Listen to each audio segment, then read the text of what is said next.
प्रतिवर्ष की तरह इस वर्ष भी पूरा विश्व योग दिवस मनाने जा रहा है। इसे लेकर संस्कारधानी जबलपुर में विशेष तैयारियां की जा रही हैं। इसके पीछे कारण यह है कि योग दिवस का राष्ट्रीय स्तर का आयोजन इस वर्ष संस्कारधानी जबलपुर में आयोजित किया जा रहा है।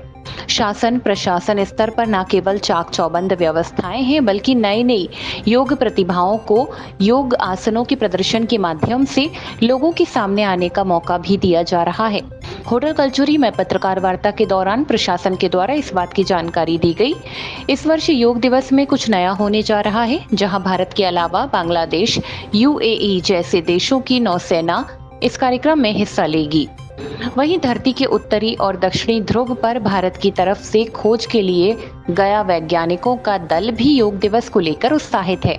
उनका कहना है कि इन रूपों पर जितने भी समय के लिए सूर्य देवता दर्शन देंगे, उतने ही समय के लिए वैज्ञानिकों की पूरी टीम योगासन करेगी। योग दिवस पर इस प्रकार वह अपनी सहभागिता प्रदर्शित करेंगे। सबसे महत्वपूर्ण बात यह है कि इस दौरान भारत के प्रधानमंत्री नरेंद्र मोदी अमेरिका में रहेंगे और वह अमेरिका में रहकर ही योग दिवस के कार्यक्रम में सम्मिलित होंगे। इसके अलावा विश्व के लगभग 107 देशों में एक साथ योगिक क्रियाओं और आसनों का अभ्यास किया जाएगा। हेल्थ और वेलनेस के अपने उद्देश्य को सार्थक करता यह योग दिवस इस बार भी लोगों को स्वस्थ रहने के लिए प्रेरित करके जाएगा। साल अंतर्राष्ट्रीय योग दिवस एक नई चीज़ लेके आता है। ऑब्जेक्टिव तो सेम होता है, मेन ऑब्जेक्टिव आप सबको पता है हेल्थ एंड वेलनेस है कि सब लोग खुश रहें, योग को अपना पार्ट बनाएं, दवाइयों से दूर रहें। यदि योग अपनाएंगे तो ऐसा हो सकता है और अपनी लाइफ स्टाइल भी उसी तरीके से वो अडॉप्ट करें।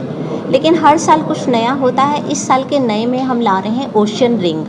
इस ओशन रिंग कार्यक्रम के अंदर जो भारतीय नौसेना है उसने फ्रेंडली फॉरेन कंट्रीज़ के साथ कोलैबोरेशन किया है और हमारे बहुत सारे कंट्रीज जैसे बांग्लादेश, यूनाइटेड अरब अमीरात, Oman, Sri Lanka and Madagascar, Egypt, ये सब इसके अंदर पार्टिसिपेट कर रहे हैं। Similarly ministry of port shipping waterway जो मर्चेंट पोर्ट्स हैं उनके साथ कोलैबोरेट करके डिफरेंट कंट्रीज के साथ कोलैबोरेट करके कर रहा है। तो हम लोगों का कोशिश ये है कि हमारा Atlantic ocean, Arctic, Antarctic, Pacific, Indian ocean सब कवर हो जाएं और सारे के सारे मतलब क्योंकि इसमें सेना भी जुड़ी है, पब्लिक भी जुड़ी है, तो सब लोग यही संदेश दें कि हम पूरी शांति के लिए, विश्व शांति के लिए जो इंडिया का मैसेज है वो सब तक पहुँचे।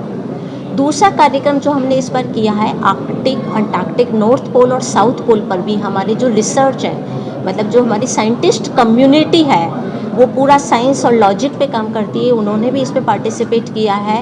वहाँ पर जितनी सी देर के लिए सनलाइट रहेगा उस समय वो बाहर आकर के योग का कार्यक्रम करेंगे। सिमिलरली हमारा अंटार्कटिक ओशन में भी जो साइंटिस्ट कम्युनिटी है वो करेगी।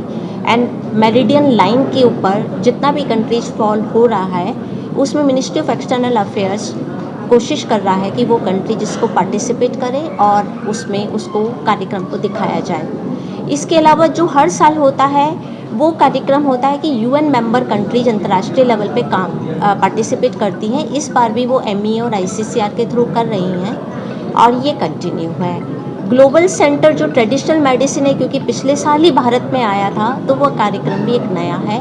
यूनेस्को में भी हम कर रहे हैं, वो नया है। और सबसे ज़्यादा इम्पॉर्टेंट कार्यक्रम है हमारे प्रधानमंत्री महोदय का जो कि इस बार यूनाइटेड नेशन में उसी जगह पर मतलब न्यूयॉर्क के अंदर जहाँ पर कि यूएन असेंबली में संयुक्त राष्ट्र की जो असेंबली थी सुरक्षा परिषद की, उसमें उन्होंने इसको विश्व के समक्ष रखा था, इस प्रस्ताव को पास किया गया था। वहाँ पर वो योगा कार्यक्रम कर रहे हैं, योगा प्रोटोकॉल भी कर रहे हैं और विश्व के 180 से ज़्यादा देश उसके अंदर उनके साथ पार्टिसिपेशन में भाग ले रहे हैं।